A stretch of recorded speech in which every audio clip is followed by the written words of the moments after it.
First Wrestling Views, you guys, back again with the Monday Night Raw review. So, of course, you guys, last night on Monday Night Raw, we got Cody Rhodes to come out first.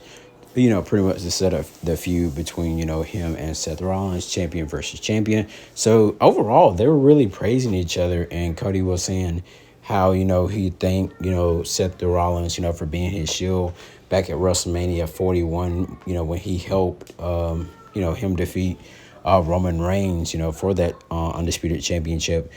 Seth Rollins would, overall, he would come back and, overall say that, he's thankful for the watch, but he hasn't wore that watch since that WrestleMania 40. And I was like, wow. And you can actually see like the 40 on the watch. It was like pretty cool. He was like, this fake or this, whatever. But Cody Rhodes, he was, like I said, he was just pretty much, praising him and everything. And, of course, yeah. We got the match, you guys, for Crown Jewel in Perth, Australia. And it got me when it said 8 o'clock in the morning, which I'm Eastern Standard Time. I was like, what the hell? So it kind of caught me by surprise, you guys. And I was like, oh, man. So, of course, you guys, the first match of the night we had, no, it wasn't first match of the night. But anyways, one of the matches, you guys, we had a 6-man, no disqualification match. Penta and the War Raiders, versus the New Day and Grayson Waller. Match was pretty cool overall, you guys. And I would have to say that the way Penta been pulling out these Mexican destroyers had me pretty entertained. Of course, Grayson Waller, he would definitely get his butt beat, of course, by Penta. And Penta actually, pinned Grayson Waller. And he pretty much pinned him simply because Kofi Kingston got put through the table. After Kofi Kingston got put through the table, Grayson Waller tried to get up there with the kendo stick and try to hit the Spanish fly on him, but he didn't get it. But after the match, you seen where they had like all three of those big sombrero looking like hats on, you guys, and I thought that was pretty funny.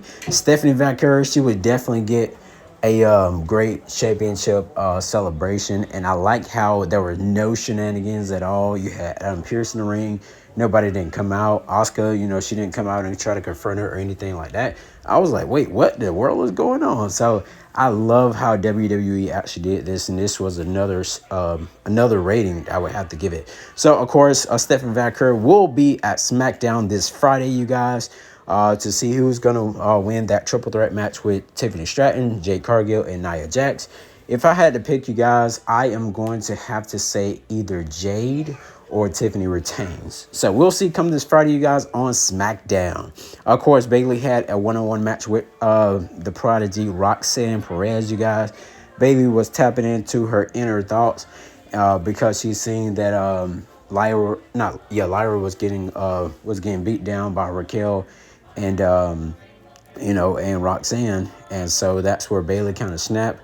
And then after the match, that's where Bayley kind of snapped into another character, and she was like, you stay out of my way, you won this match, and stuff like that. So I was like, what the world is going on here?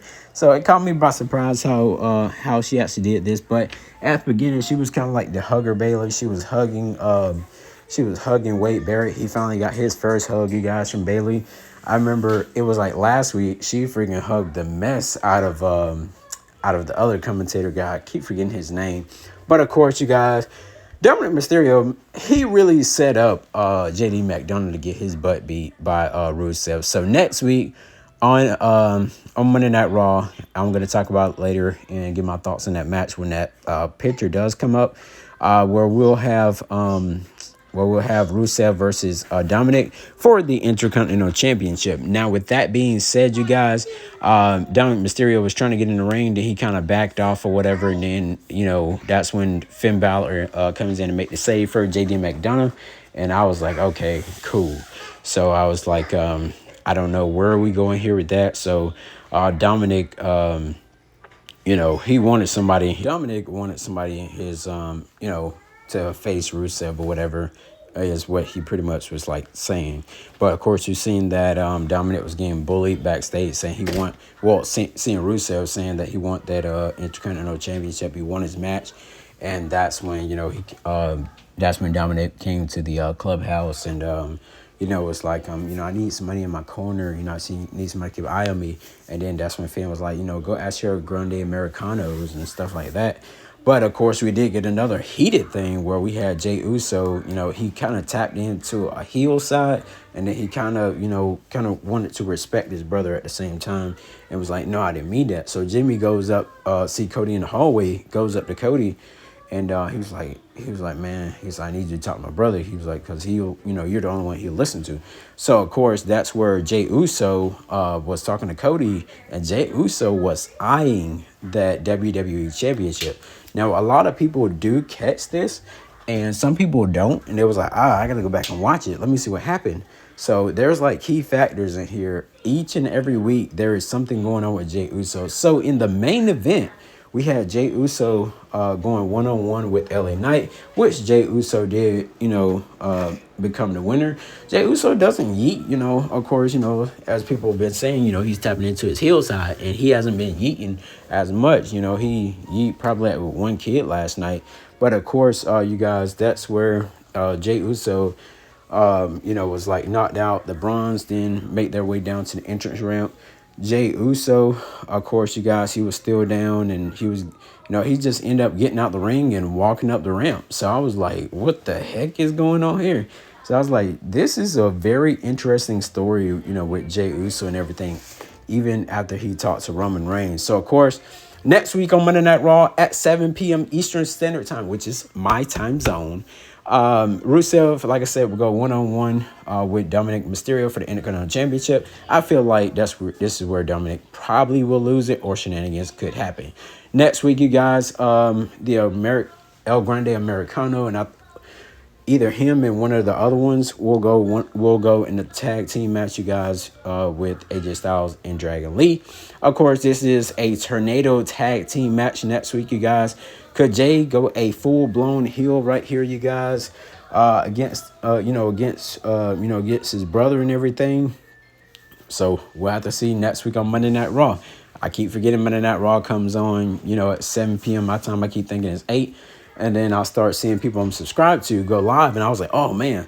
So, of course, main event was Auska versus Rhea Ripley. The match was made backstage where Rhea challenged Auska. Auska didn't say yes or nothing, but she was like, yeah, I want to fight you anyways. So, of course, Rhea did get the victory over Auska. But, of course, you already knew something was going to happen after the match. And what happened after the match, you guys, that's where Rhea Ripley actually, got spitting, got the little mist into her face by Auska. And I was like, Auska spitting that mist pretty hard. I was like, goodness. I remember she used to spit the mist, but it wasn't like that. I was like, goodness gracious. And of course, you see Kyrie. You see Kyrie saying in the background, and you see where Io, comes out, was like, hey, stop, please don't attack Rhea and everything. Please stop it. But of course, Auska don't play that mess at all. That's where Auska laid out Io. She turned on Io overall, in other words. So with that, you guys, we ended up also seeing where Kyrie Sane hit the insane elbow onto Io Sky. So of course, the Kabuki Warriors are full-blown heels. I want to see this tag match definitely in Australia, within 2.5 weeks now. So I'm ready to see it, you guys. Like, comment, subscribe to Chris Wrestling Views here on YouTube.com. Also, you guys, make sure you check out my other videos as well. Till next time, you guys, Chris Wrestling Views out. And I'll see you guys probably later on for the WWE NXT review. I'm not 100% sure if I'm going to do one yet or not. But you guys, you'll see when it does post. Till next time, you guys, I'm out.